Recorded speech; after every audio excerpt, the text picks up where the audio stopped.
perubahan sosial budaya sama globalisasi. Oke, pada pertemuan sekarang kira-kira kita mau bahas tentang apa kalau kalian lihat dari apa ini? Perdagangan, Kenapa kalian kok bisa menyimpulkan kalau itu ekspor sama impor? Karena kapal ini. ya kapalnya di mana biasanya? Di dalam laut. Apa itu kota-kota itu apa sih? Kontainer. Kontainer itu biasanya berhubungan dengan apa? Barang, bisa pengiriman barang. Kalau kayak gambar begini biasanya terjadi di mana? Di laut. Ya, di laut, di pelabuhan. Pelabuhan itu biasanya tempat untuk antara pengiriman barang gitu ya. Oke, kita sekarang akan membahas tentang perdagangan internasional. Apa yang kalian ketahui tentang perdagangan internasional itu?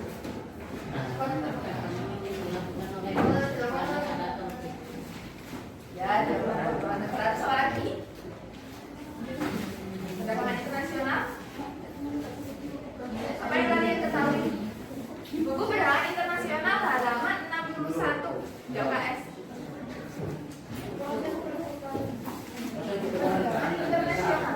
Apa? Antara dua negara atau lebih dengan tujuan mendapatkan keuntungan atau laba serta memiliki hubungan bersama melalui kegiatan ekspor impor. Yang mempunyai hubungan antara dua negara atau lebih. Terus apa lagi? Oke, contohnya seperti Indonesia. Indonesia ini kaya akan apa? Indonesia ini banyak apa? Barang atau jasa yang dilakukan oleh penduduk suatu negara dengan penduduk negara lain atas kesepakatan bersama. Jadi harus ada kesepakatan bersama dan juga selain itu juga perdagangan internasional ini akan mendapat laba atau keuntungan. Laba itu keuntungan. Kayak kamu biasanya kita kayak menjual barang itu pasti akan ambil laba itu keuntungan. Kayak kamu harga belinya, contohnya beli speaker ini, terus mau kamu jual ke teman kalian, kamu beli 10.000, terus kan ingin ambil laba atau keuntungan 3.000, berarti kamu jual ke teman kalian 13.000, kamu punya laba 3.000, itu namanya laba. Di sini paham? Ada yang tidak paham? Oke, di sini hubungan perdagangan internasional itu ada dua, yaitu ekspor sama impor. Ekspor itu apa ekspor? Kegiatan menjual barang-barang atau produksi ke luar negeri, sedangkan impor dalam barang ekspor ke negara lain. Oke, ekspor itu adalah menjual barang ke luar negeri. Itu ekspor. Ekspor mengeluarkan. Kalau impor itu apa impor tadi? Membeli barang dari luar negeri ke dalam negeri. Contoh yang kalian ketahui ekspor itu apa? Contohnya ekspor apa? Rempah-rempah. Misalnya ya rempah-rempah, terus apa lagi? Ikan lagi, apa lagi? Minyak. Biasanya tapi minyak minyak yang mentah ya. Itu biasanya diolahnya di luar negeri. Kalau impor biasanya Indonesia itu mengimpor apa? Mobil, apa lagi? Pesawat dari mana? Pesawat itu Rusia kan? kemarin ada saya jelaskan kayak pesawat itu impor dari mana? Itali, Jerman, itu. Mana lagi? Apa lagi? Impor elektronik biasanya Indonesia kalau impor HP kayak HP Samsung itu dari mana biasanya? Korea. Kalau dari Cina itu apa? Xiaomi. Kemarin udah saya itu ya.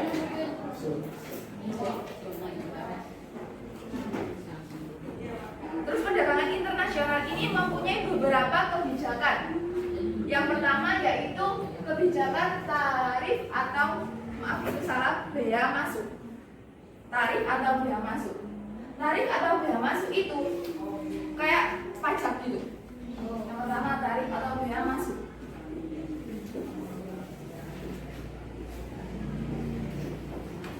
Jadi semua barang yang pajak atau biasanya harus ada dikeluarkan. Terus biaya impor. Impor ini barang yang ada masuk ke Indonesia itu juga harus ada biaya impornya juga. Kayak kalian contohnya di Batam itu biasanya barang-barang di sana murah. Karena kenapa?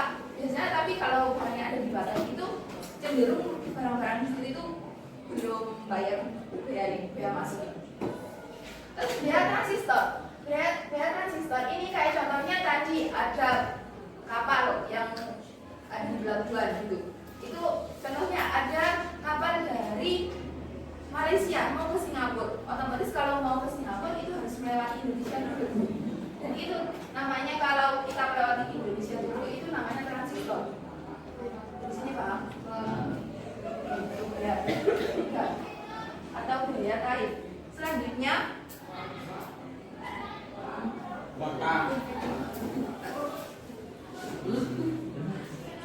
yang kedua yaitu premi atau subsidi.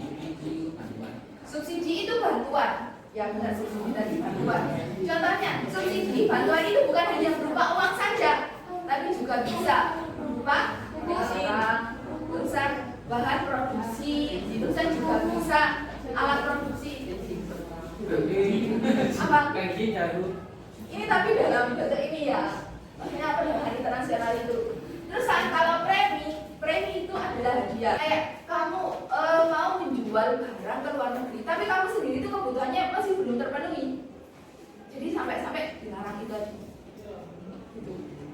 Dengan tujuan agar larangan ekspor itu agar kebutuhan kita di dalam negeri itu sendiri itu terpenuhi. Terus larangan impor. Kenapa impor kalau dilarang? Mengambil barang dari luar negeri kok dilarang kenapa? Larangan impor ini bertujuan untuk agar perdagangan yang ada di dalam negeri tidak mati. Kayak contohnya tadi kita jenis casing yang ada di Cina, itu kan bisa jadi barang yang casing yang dijual di Indonesia itu menjadi tidak laku. Karena kenapa? Karena harganya yang lebih murah dari Cina. Jadi itu sampai melarang impor. Terus yang kelima kuota. Menurut kalian kuota itu apa? Jumlah. Apa lagi kuota itu?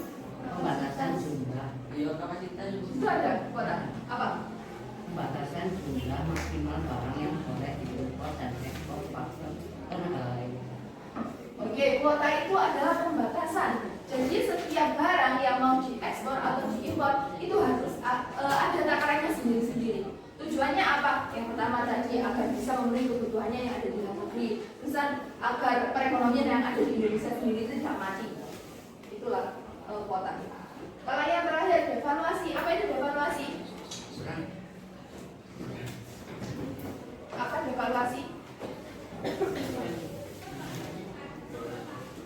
Ada di sistem internasional.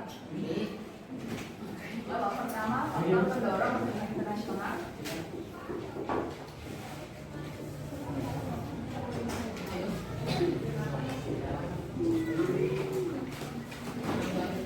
Yang kedua yaitu tentang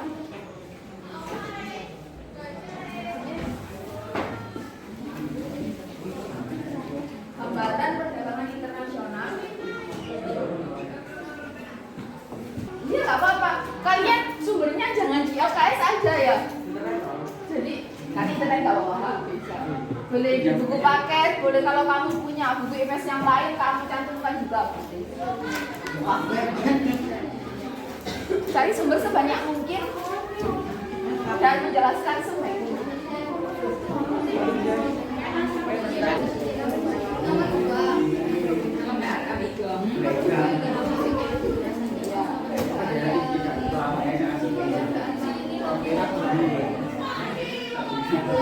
Apa itu tadi ada sih kebijakan perdagangan nasional? Ini apa ada? Ini TV-nya itu. Beda ya.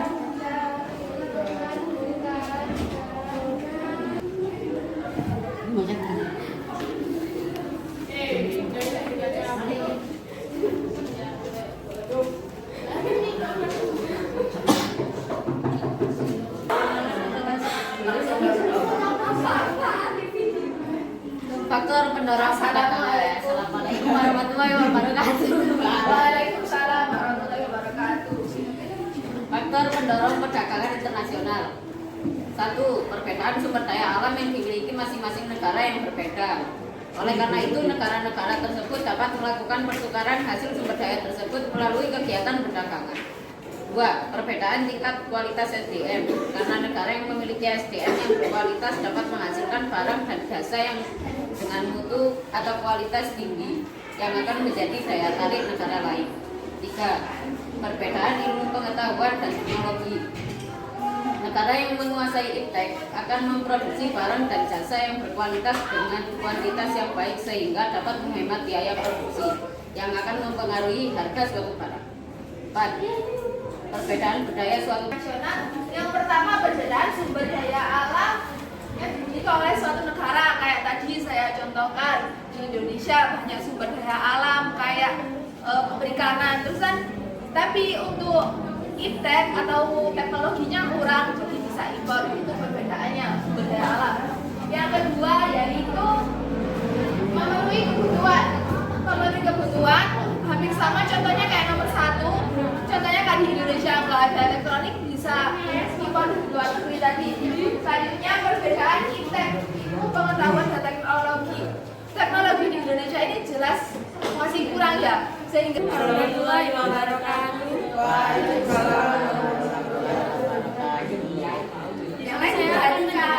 Di sini saya akan menjelaskan hasil diskusi dari kelompok saya, yaitu tentang hambatan perdagangan internasional.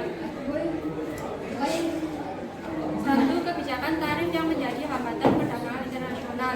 Tujuan diterapkannya kebijakan tarif adalah untuk membatasi masuknya produk-produk yang diimpor dari luar negeri, guna untuk melindungi produk-produk kosmetik agar tidak kalah dengan barang impor. Semakin besar pajaknya, maka semakin mahal harga dan semakin menambah pemasukan negara, sehingga konsumen akan lebih memilih barang dalam negeri yang harganya lebih murah dan terjangkau. Assalamualaikum warahmatullahi wabarakatuh. Waalaikumsalam warahmatullahi wabarakatuh. Saya Walina masih mau presentasikan hasil diskusi kelompok kami. Manfaat perdagangan internasional. 1. Setiap negara dapat menciptakan spesialisasi produk, yaitu membuat barang produksi yang khusus dan memiliki ciri khas yang tidak dapat dihasilkan negara lain. 2. Mendorong kegiatan produksi. Setiap negara berusaha memperluas pemasaran barang hasil produksi. Apabila pemasaran semakin luas, maka produksi dapat ditingkatkan sehingga permintaan terpenuhi. 3. Mendorong pertumbuhan ekonomi dan menyerap banyak tenaga kerja sehingga dapat mengurangi pengangguran. 4. Kebutuhan setiap negara tercukupi karena antara satu negara dan lainnya sama-sama memperoleh keuntungan. 5. Meningkatkan hubungan persahabatan antar negara. Karena dengan adanya perdagangan internasional, negara-negara akan melakukan interaksi satu dengan lainnya.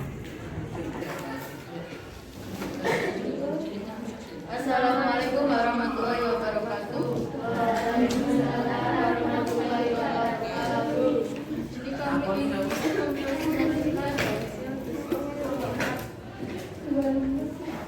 tentang apa? Tentang dampak positif dan negatif perdagangan internasional. Dampak positif perdagangan internasional. 1. Saling mengisi kekurangan setiap negara sehingga kebutuhan masyarakat terpenuhi. 2. Mengurangi kerugian. 3. Produktivitas perusahaan meningkat. 4. Mengatasi masalah kekurangan modal. 5. Menambah devisa negara. Dampak negatif perdagangan internasional. 1. Timbulnya ketergantungan terhadap negara lain. 2. Kemungkinan munculnya perdagangan ekonomi oleh negara lain. 3. Timbulnya eksploitasi sumber daya alam dan sumber daya manusia. 4. Persaingan yang tidak sehat dalam perdagangan internasional. 5. Banyak industri kecil yang kurang mampu bersaing menjadi gulatikan. 6. Terjadinya kekurangan tabungan masyarakat untuk investasi. 7. Pola konsumsi masyarakat yang meniru konsumsi negara yang lebih maju. Jadi kita itu lebih baik itu jangan sering-sering membeli barang yang ada di luar negeri. Kenapa? Itu dari dampak negatifnya bisa apa itu ya?